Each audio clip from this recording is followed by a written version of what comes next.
Falando sobre layout de redes de coleta, é, vou mostrar aqui algumas dicas e as principais ferramentas que podemos usar na parte de layout de redes de coleta.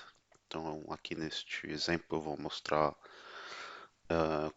no Silverstorm, mas essa explicação vale também para o SewerGems e também para o StormCAD e para o SewerCAD. Então, aqui eu vou mostrar a parte básica de layout. Então eu vou começar aqui mostrando um arquivo novo. Então quando a gente inicia um arquivo novo pela primeira vez, é importante a gente tomar cuidado e verificar as unidades de trabalho. Então iniciando aqui um arquivo novo, para ver as unidades de trabalho, acessa o menu File, Options, na aba Units. Podemos ver aqui nesta tabela todas as grandezas físicas e dá para notar que aqui no meu caso estou em unidades imperiais americanas, e essa é a unidade padrão no momento inicial, logo depois que você instala ou atualiza o software. Então sempre é bom quando acabou de instalar o software verificar aqui para colocar neste menuzinho aqui a opção SI de Sistema Internacional para que os próximos modelos hidráulicos novos sejam já configurados para usar o sistema métrico. Tá? Este menu ele vai impactar os próximos arquivos novos. No arquivo corrente, né, ainda está sendo usado aqui o sistema imperial, e aqui no botão Reset Units ele faz a conversão. É importante ressaltar que quando ele troca a unidade, ele converte, tá? Diferentemente em algumas outras situações onde a unidade é apenas como se fosse um rótulo, mas na verdade aqui há a conversão. Então, se você iniciou o seu projeto em unidades americanas, em unidades imperiais, se você lá colocou, por exemplo, numa tubulação diâmetro de 150 e porventura estava em polegadas, se você vier aqui e fazer essa conversão, os 150 polegadas vai ser convertido em milímetro, tá? Ele não vai corrigir, ele vai converter. Então é sempre bom verificar a unidade antes de começar a fazer o traçado. Então aqui com o Reset Defaults a gente reformata aqui as unidades do arquivo corrente. Então, clicando em OK, se você quiser só verificar, é só olhar aqui no rodapé inferior o, as unidades usadas aqui na posição das coordenadas do mouse. Então, estamos em metros. Aí, pensando agora no traçado, então aqui no menu Layout, a gente tem aqui todos os equipamentos, todas as peças que a gente pode usar para fazer o nosso traçado de redes de coleta. Aqui nessa imagem que eu estou mostrando agora tem a tradução dos nomes, né? Então aqui no menu Layout tem a divisão dos elementos por geometria. Então aqui no grupo Link tem todos os elementos de rede lineares, né? Que são os condutos, que são os tubos de condução livre de rede, enterrado, né? Tem o channel, que são as canaletas, as gutters são os meios fios, ou sarjetas, e o lateral seriam ramais domiciliares mais usados para esgoto, que conectam um domicílio, um lote à rede. Aí temos aqui os elementos nodais, né? Tem alguns elementos que são restritos a um tipo de elemento linear. Por exemplo, esse cross-section ele serve para determinar a seção transversal do channel. Então, esse cross-section não é um elemento usado, por exemplo, para desenhar linhas com condutos.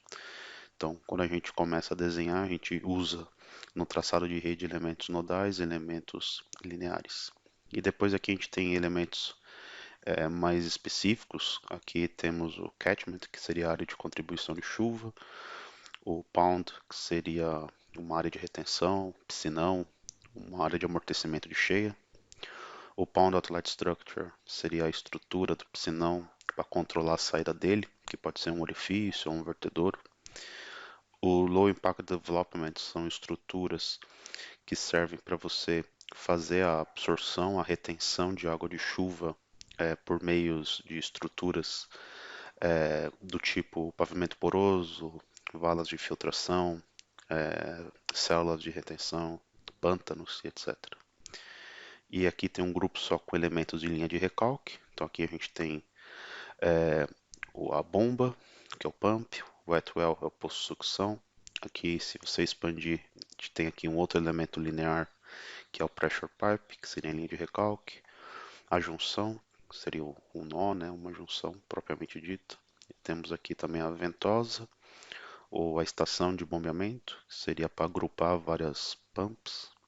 E a modelagem de bomba com velocidade variável. E aqui no final tem alguns elementos de anotação e a ferramenta de propriedades, que é interessantíssimo ativar ela para ela mostrar a propriedade do elemento. Ela é muito útil para editar e também para fazer visualizações rápidas de dados. Então é importante você deixar ela na sua interface. Então a gente pode arrastar ela e grudar desta forma para ela ficar sempre visível. Então quando a gente usa, por exemplo, aqui a ferramenta de desenho, então se você clicar nos elementos nodais, ele vai inserir o elemento de forma avulsa. Se você começar a tracejar a rede com um elemento linear, ele vai fazer um traçado alternando a inserção de um elemento nodal com um elemento linear. Então eu vou usar aqui um exemplo, o, a ferramenta Conduit. Então ativando ela com o botão esquerdo, notamos aqui que o mouse fica com o símbolo para inserção de um manhole, um PV. Se você quiser saber o que ele vai colocar, é só clicar com o botão da direita, que ele mostra o menu mostrando o que está ativo. Então ele está ativo para inserir condutos alternados com manholes. Aí com o botão da esquerda, se você for colocando o elemento, ele vai alternando elemento nodal e linear. Se quiser trocar para um outro elemento, é só clicar com o botão da direita e escolher o elemento que você quer colocar e assim por diante. Para interromper o traçado e fazer uma tubulação paralela ou em outra direção, é só apertar o ESC ou o botão da direita Done. Ok?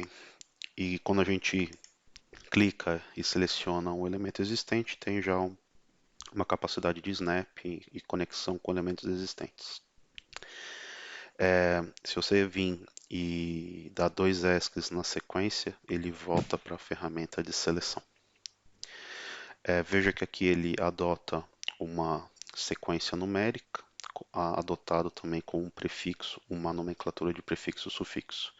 Se você deseja usar uma outra nomenclatura, você pode vir nas opções de novo do software e alterar na aba Labeling o prefixo de cada um dos elementos aqui nessa tabela. Tá?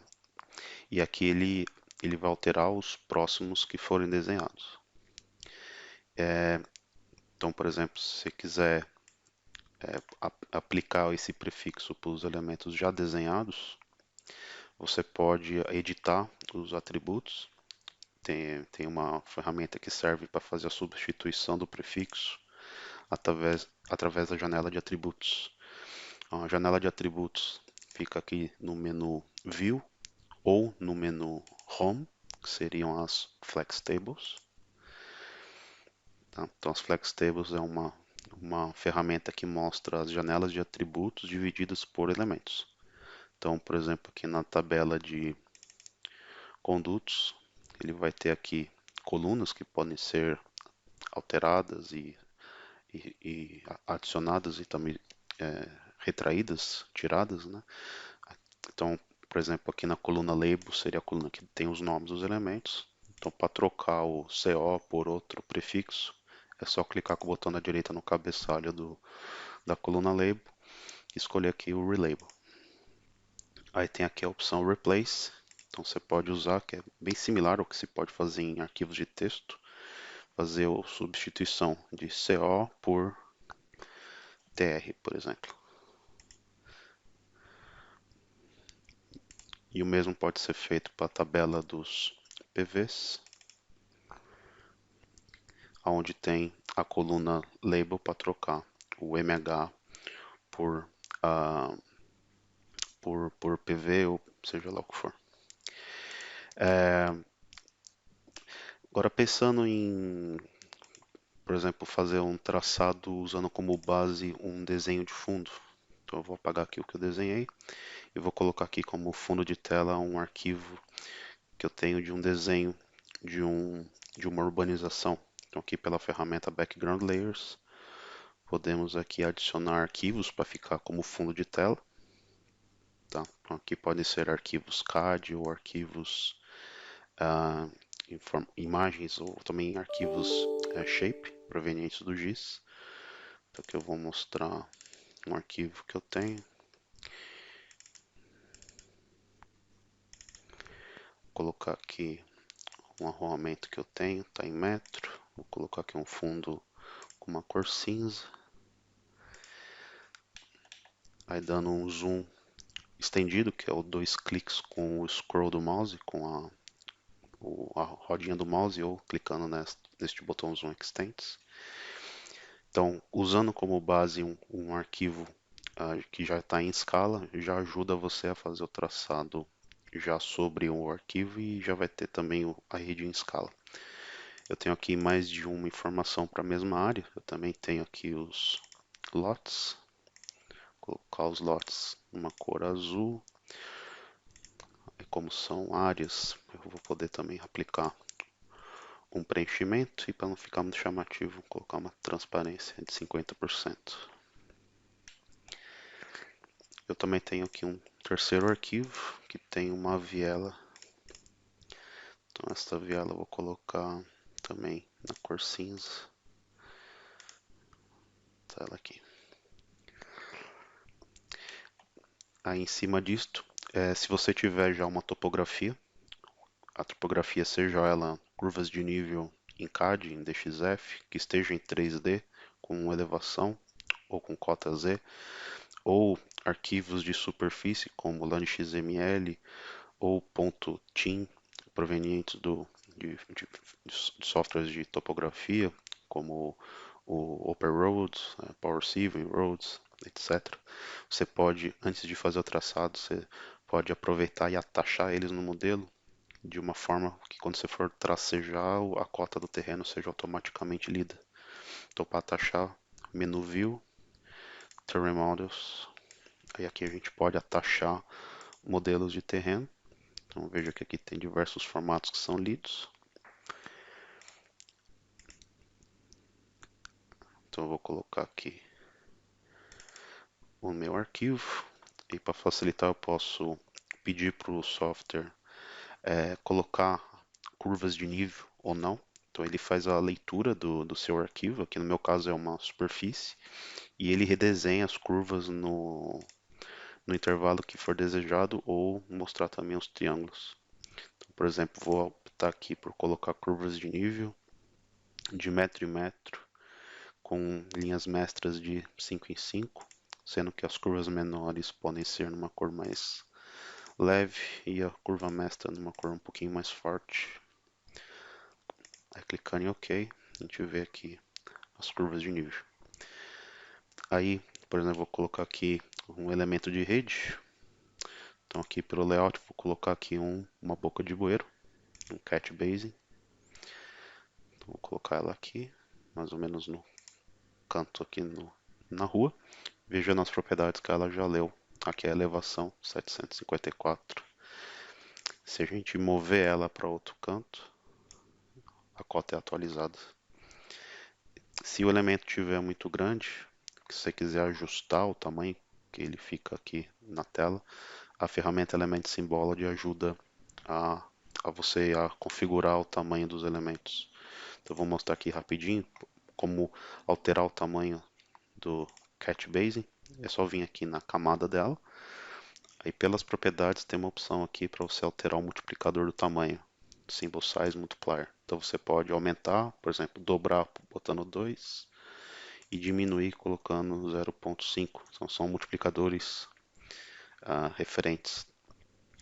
É a mesma coisa, dá para ser feito para as camadas de informação que estão aqui embaixo da própria camada. O padrão de um arquivo novo é vir com uma camada com o nome do, do elemento, né? Você também pode alterar o tamanho do texto dando duplo clique na camada do label.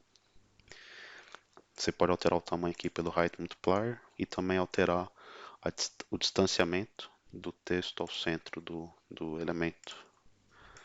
Aí clicando em Apply, a gente tem lá o tamanho ajustado. Importante ajustar, pois assim facilita o traçado. Então você pode ir colocando os seus elementos com uma maior visualização. Veja que o manhole está ainda com o tamanho original de 1, então dá para alterar aqui o tamanho para meio. E a mesma coisa por o texto.